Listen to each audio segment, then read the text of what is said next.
उत्तर प्रदेश सरकार द्वारा संचालित मिशन शक्ति फेज 5 के अंतर्गत थाना मोहम्मदाबाद गोहना की एंटी रोमियो स्क्वाड टीम ने हेवन गार्डन इंग्लिश स्कूल में पहुंचकर छात्राओं और महिलाओं को सुरक्षा से जुड़ी आवश्यक जानकारियां दी। कार्यक्रम के दौरान टीम द्वारा उपस्थित छात्राओं व महिलाओं को विभिन्न हेल्पलाइन नंबरों की जानकारी दी गई, जिसमें 10-90 महिला हेल्पलाइन, 112 पुलिस आपातकालीन सेवा, 19-30 साइबर हेल्पलाइन, 10-98 चाइल्ड हेल्पलाइन, 10-76 मुख्यमंत्री हेल्पलाइन, 102 गर्भवती महिलाओं एवं नवजात शिशुओं के लिए, 108 एम्बुलेंस सेवा तथा 101 अग्निशमन सेवा जैसे महत्वपूर्ण नंबरों के उपयोग की जानकारी विस्तार से बताई गई। टीम ने छात्राओं को सतर्क रहने, किसी भी आपात स्थिति में तुरंत इन नंबरों पर संपर्क करने और सामाजिक सुरक्षा में सक्रिय भागीदारी निभाने का संदेश दिया। इस दौरान एंटी रोमियो स्क्वाड ने विद्यालय परिसर के आसपास संदिग्ध व्यक्तियों से पूछताछ भी की और सुरक्षा की दृष्टि से आवश्यक दिशा निर्देश दिए। उस चीजों को बढ़ने बिल्कुल नहीं देना है। आपका एक बार चुप रहना आपके प्रति अपराध जो हो रहा है उसको बढ़ावा देता है, इसलिए इस चीजों को बढ़ावा बिल्कुल नहीं देना है। जितना हो सके रोक करना है। अगर रास्ते में कोई सिचुएशन ऐसी पड़ती है, पहली बात तो सभी अपने अपने पेरेंट्स के साथ या तो स्कूल का साधन होगा उससे जाते होंगे। अगर कोई बच्चा अकेले जाता है तो उसे क्या करना है, सबसे पहले मेरी बात याद रखिए। अगर पहली बात तो 2-3 का ग्रुप बना के चलिए हमेशा। अगर अकेले जाते हैं तो पहले दिन जैसे अगर कोई व्यक्ति या कोई अंकल अगर कोई एक बार गलत बोल रहा है तो वो रोज रोज उस चीज को गलत बोलेगा। क्यों बोलेगा? क्योंकि आप उस चीज को ऑब्जेक्शन करोगे, नहीं करोगे तब। ठीक है, तो आपको करना क्या है, जब भी मान लीजिए आप रास्ते में जा रही है, कोई भी लड़का या कोई भी भैया आपको गलत बोल रहा है, आप वहाँ से गए, आप उठा के आप पीछे करके चले गए, उनका मनोबल और बढ़ गया। तो क्या है, एक दिन सुन लीजिए क्योंकि आपको भी डर लगेगा शुरू में।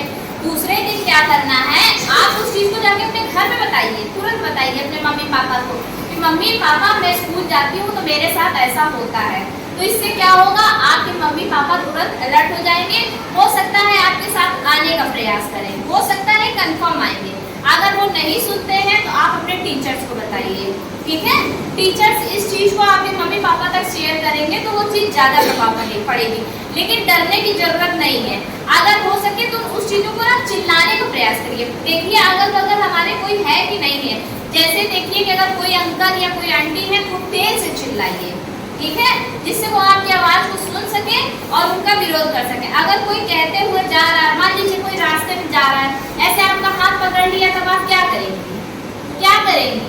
उसको छोड़ देंगी? अगर बहुत लोग हैं तो आप लोग इतनी बड़ी नहीं है कि उनसे उलझ सके।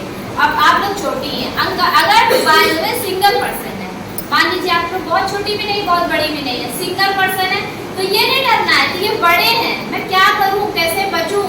अपने मन के कॉन्फिडेंस को कम नहीं होने देना है। उन्हें जो चोट लग रही है लगने दीजिए, आपको परेशानी में जो वो आपके साथ गलत कर रहे हैं ना, कुछ भी उठाइए मार दीजिए, पड़े हैं पड़े रहने दीजिए। अपने बचाओ की अपने बचाओ बचाने की ये मत सोचिए कि पुलिस आएगी क्या करेगी। आपके साथ गलत नहीं होना चाहिए। आप कुछ भी उठाइए मार दीजिए, उसके बाद अपने घर में जाइए, अपने घर वालों को बताइए इन सब चीजों को। अब जैसे मैं बताने वाली थी बैड टच और गुड टच क्या होता है। गुड टच क्या होता है, आप आइए, मैं गार्जियन से बात करूंगी।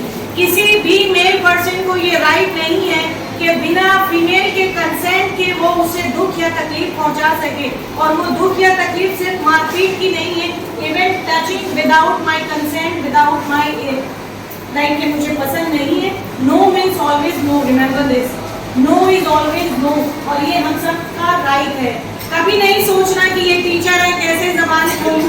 आपकी इज्जत किसी भी टीचर, नाना दादा चाचा मामू खालू सबसे ऊपर। Always remember your dignity is your priority. आप सबसे ऊपर है, बाकी सारे रिश्ते आपके बाद हैं। ये हमें याद रखना है बीइंग अ फीमेल। ऐसा नहीं है कि बच्चे लड़कों के साथ नहीं होता है, लेकिन 100 में किसी एक के साथ होता है। लड़कियों में 100 में किसी 30 या 40 के साथ होता ही होता है।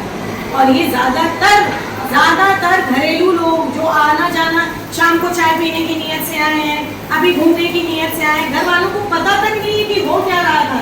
वो तो ऐसे करते ना, ऐसे करते और ये करते करते हाथ जब यहाँ तक चली आती है, माँ बाप समझ ही नहीं होते फिर, क्योंकि वो तो उनको चाचा मामा करके पुकार रहे हैं ना बेटा, कैसे इतना गंदा सोचेंगे वो, लेकिन वो अपना काम कर रहे हैं।